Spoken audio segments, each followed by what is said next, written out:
বন্ধু সিদ্ধাৰ্থ স্বৰূপ দত্তৰ এটি কবিতা, শিৰোনাম প্ৰত্যাশা। বন্দিতা, তুমি যে ফোন এটাও নকৰা হলা, যদিও বা খবৰ একোৱেই নাই মোৰ।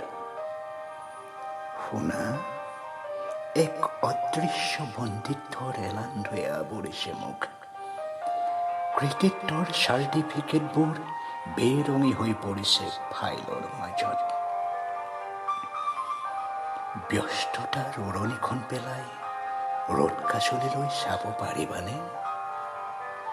নাজানা তুমি সময় সম্বন্ধবোৰ যে সৌৰজগতৰ নক্ষত্ৰৰ দৰে।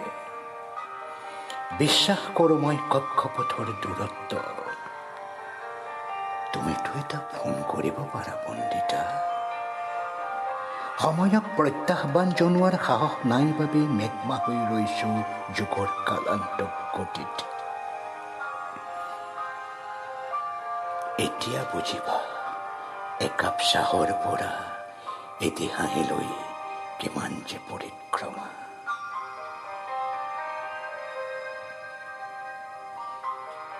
কেতিয়াবা জানা, গীটাৰখনৰ তাঁৰবোৰেও সুৰ সলায়, নিমিলে দেখোন বৰষুণৰ কোমল ধ্বনিৰ লগত। মাজে মাজে এটা ফোন কৰিবাচোন, স্পন্দনবোৰে নিজেই লয় ল'ব অচিন সুৰত। প্ৰকৃতি হোৱা বন্দিতা, বৈষম্যৰ জালখন ছিঙি পেলোৱা। যদিও বা আছে মোৰ আশাৰ অনাপেক্ষিত এটি পোৱা। পাৰিলে ওপৰ মহলাৰ বেলকনি এৰি আহিবাচোন, সৌ পাহাৰৰ চূড়াটোলৈ যাম। ভয় নকৰিবা, পৃথিৱীয়ে তোমাক পৰিবলৈ নিদিয়ে, মাথো সোঁৱৰাই দিব সকলো যে সমান।